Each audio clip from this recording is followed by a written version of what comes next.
నమస్తే, welcome to our channel. నేను మీ ప్రియాంక. రాజకీయ శత్రువులు సైతం చంద్రబాబు నాయుడు గారిని ప్రశంసిస్తున్నారు. మొన్నటి వరకు పార్టీతో సంబంధం లేని వ్యక్తుల్ని చూసాం, ఐఏఎస్ ఐపీఎస్ ఆఫీసర్స్ ని. ఇప్పుడు ఏకంగా ప్రతిపక్ష పార్టీ అంటే జగన్ గారికి సంబంధించిన కీలకమైన నాయకుడు ఒక ట్వీట్ చేశారు. అది కూడా బాబు గారిని పొగుడుతూ. మరి ఏంటి ఆ ట్వీట్, ఎవరా నాయకుడు అనేది తెలుసుకుందాం. మనతో మాట్లాడడానికి సీనియర్ జర్నలిస్ట్ సిఎస్ రావు గారు ఉన్నారు, ఆయన తెలుసుకుందాం. నమస్కారం సార్.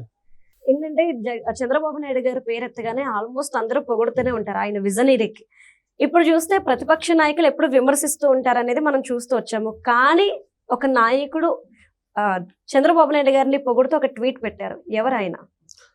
వైఎస్ ఫ్యామిలీకి అత్యంత సన్నిహితుడు, విధేయుడు, సన్నిహితుడు, వీర విధేయుడు, ఒక మాట చెప్పాలంటే.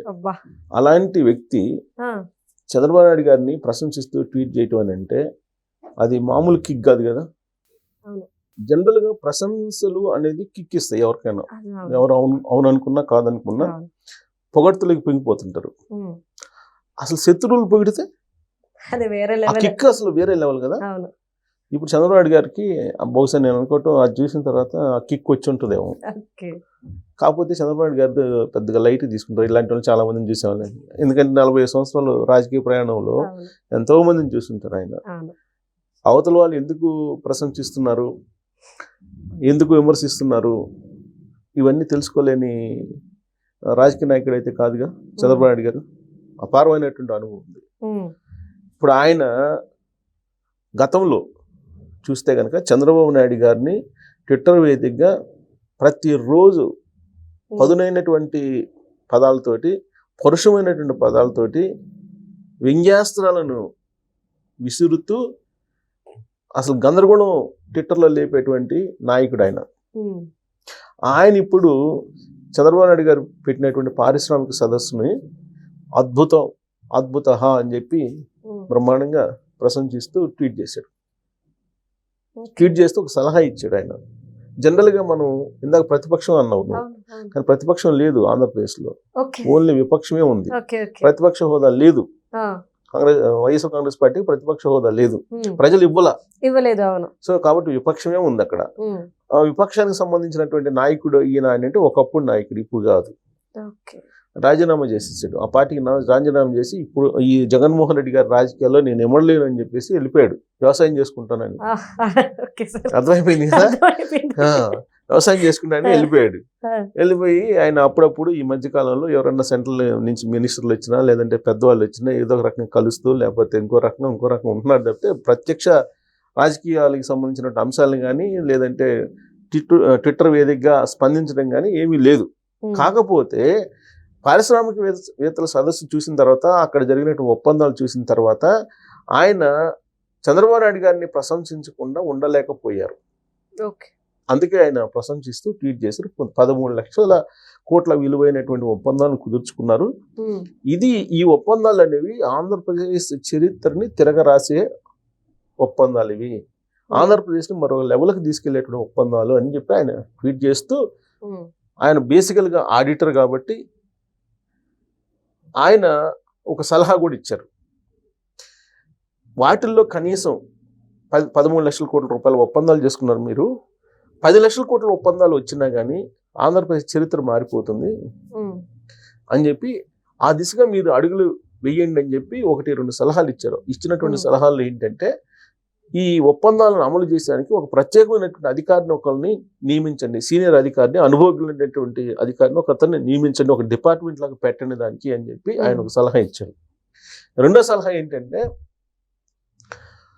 వీళ్ళందరికీ కలిపి ఒక పోర్టల్ ఒకటి పెట్టండి. ఈ ఒప్పందాలు ఎవరైతే కుదుర్చుకున్నారో ఈ ఒప్పందాలకు సంబంధించినటువంటి పోర్టల్, ఎక్స్ కంపెనీ ప్రభుత్వంతో ఒప్పందం కుదుర్చుకుంది, ఇన్ని కోట్ల రూపాయలు పెడతారు, ఇన్ని ఉద్యోగాలు ఇస్తారు.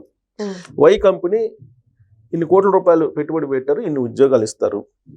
అట్లా వరుసగా ఆ కంపెనీ లిస్టు, ఆ కంపెనీలకు సంబంధించినటువంటి ఎవరైతే రిప్రజెంటేటివ్ ఉంటాడో ఆ రిప్రజెంటేటివ్ కాంటాక్టు అవన్నీ ఒక పోర్టల్లో ఇచ్చి వాటిని ట్రాన్స్పరెంట్గా ఎప్పటికప్పుడు అప్డేట్ అయ్యేలాగా అందరికీ అర్థమయ్యేలాగా పెట్టండి, అర్థం చేసుకుంటారు అందరూ అని చెప్పి ఒకటి ఆయన సలహా ఇచ్చారు. సలహా ఇచ్చి దాంట్లో 75% ఇది మొత్తం ఒప్పందాల్లో 75% వచ్చినా కానీ చాలా సక్సెస్ రూప్ మారిపోతుంది ఆంధ్రప్రదేశ్కి అని చెప్పి ఆయన ఎక్స్పెక్ట్ చేసి ట్వీట్ చేశారు చంద్రబాబు నాయుడు గారిని ప్రశంసిస్తూ. ఇప్పటికే వాట్సాప్ గ్రూప్ పెట్టారు, మీరు వాట్సాప్ గ్రూప్లో వాళ్ళని ఫాలో చేస్తున్నారు, అలాగే టెక్నాలజీని ఉపయోగిస్తున్నారు, దానికి అదనంగా ఈ కూడా చేయండి ఇంకా బాగుంటుంది అని చెప్పి సలహా ఇచ్చారు. నిజంగా విపక్షాలు కానీ లేదంటే ప్రత్యర్థులు కానీ ఎవరైనా సరే ఆంధ్రప్రదేశ్ రాష్ట్రం ఆంధ్రప్రదేశ్ అభివృద్ధి విషయానికి వచ్చేటప్పటికి ఇలాంటి సలహాలు ఇవ్వాలి. ఆ మంచి సలహా అయితే ఖచ్చితంగా ప్రభుత్వం తీసుకుంటుంది. ఎందుకంటే ఏ ప్రభుత్వం కూడా రాష్ట్ర అభివృద్ధిని అడ్డుకునేటువంటి ప్రభుత్వాలు ఉండవు. రాష్ట్రాన్ని అభివృద్ధి చెంది ప్రజల మన్ననలు పొంది మళ్ళీ అధికారంలో రావాలని కోరుకుంటారు. విపక్షాలు ఏం చేస్తాయి, లేదా ప్రతిపక్షం ఏం చేస్తుంది, ప్రతిపక్షం అక్కడ లేదు కాబట్టి విపక్షం ఏం చేస్తుంది, ప్రతి అంశాన్ని కూడా విమర్శల రూపంలో ఆరోపణల రూపంలో తీసుకుంటుంది. నిర్మాణాత్మకమైనటువంటి విమర్శలు ఆరోపణలు ఉంటే ఓకే, అలా కాకుండా కేవలం విమర్శించాలి కాబట్టి విమర్శించేటువంటి దూరంలో ఉంది. కానీ ఇప్పుడు సాయిరెడ్డి గారు లాగా, ఈ ఆడిటర్ సాయిరెడ్డి గారు మాజీ ఎంపీ, ఆయనలాగా కొన్ని సలహాలు కనుక ఇస్తే అది రాష్ట్ర అభివృద్ధికి ఉపయోగపడుతుంది, అలాగే రాష్ట్ర ప్రయోజనాలకు ఉపయోగపడుతుంది, ఉపాధి అవకాశాలు ఉంటాయి, ఉద్యోగ అవకాశాలు వస్తాయి. అక్కడ అన్ని రాష్ట్రాలతో పాటు ఆ రాష్ట్రం కూడా పరుగు పెడుతుంది.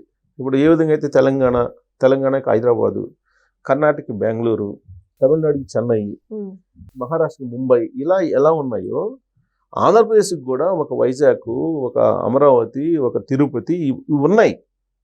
వాటిని డెవలప్ చేసుకుంటే ఈ రాష్ట్రాలన్నిటికన్నా కూడా అది ఇంకా ముందుకెళ్ళే అవకాశం ఉంది. కాబట్టి దానికి తగిన సూచనలు ఇవ్వాలి. అలా కాకుండా నిన్నటి వరకు మనం చూసింది ఏంది, ఒప్పందాలు కుదుర్చుకున్నటువంటి కంపెనీలకు మెయిల్స్ పంపించడం, మీరు రావద్దు అని చెప్పడం, మీరు వచ్చినా కానీ నెక్స్ట్ మళ్ళీ మేము వస్తాం, వచ్చిన తర్వాత మేము ఆపేస్తాం అని చెప్పి రకరకాలుగా వాళ్ళని ఆందోళనకు గురి చేయటం, ఇవి చేస్తున్నటువంటి వాళ్ళు ఉన్నారు విపక్షంలో కొంతమంది నాయకులు. కానీ సాయిరెడ్డి గారు తన పందాన్ని మార్చుకొని చంద్రబాబు నాయుడు గారికి సూచనలు సలహాలు ఇచ్చేటువంటి ఒక ఆలోచనలకి వచ్చేసాడు ఆయన. సరే, ఆయన ఊరిని వస్తారా మహానుభావులు అంటారు సామెత. సో ఆ విధంగా ట్వీట్ చేశారు కాబట్టి ఆయన ఏదో ట్వీట్ చేశారని చెప్పి పొంగిపోవాల్సిన అవసరం లేదు. దాని వెనక కూడా ఆంతర్యం ఉంటుంది డెఫినెట్గా. ఎందుకంటే రాజకీయాల్లో ఉన్నాడుగా ఆయన కూడా. ఇప్పుడు వైఎస్ఆర్ కాంగ్రెస్ పార్టీలో పవర్ పాయింట్గా రీసెంట్ వరకు కూడా ఆయనే ఉన్నాడు కదా, సెకండ్ పవర్ పాయింట్గా. సో ఆయన రాజీనామా చేసాడు, అంతవరకు బాగానే ఉంది. మళ్ళీ ఎంపీ కావాలనుకున్నాడు, కుదరలేదు. బీజేపీలో చేరాలనుకున్నారు, బీజేపీ ఎంపీగా రావాలనుకున్నారు, రాశా, ఓకే కుదరలేదు. ఎందుకు, బీజేపీ వాళ్ళు ఒక డాట్ పెట్టారు, కండిషన్ పెట్టారు ఒకటి, చంద్రబాబు నాయుడు గారి అనుమతి ఉంటేనే మిమ్మల్ని పార్టీలోకి తీసుకుంటామని ఆయనకి కండిషన్ పెట్టినట్టు అప్పట్లో వచ్చినటువంటి న్యూస్. సో కాబట్టి చంద్రబాబు నాయుడు గారి పర్మిషన్ కోసం, చంద్రబాబు నాయుడు గారి ఆశీస్సుల కోసం బహుశా ఇలాంటి వ్యూహాన్ని ఆయన ఎంచుకొని ఉండొచ్చు. Right, thank you so much sir.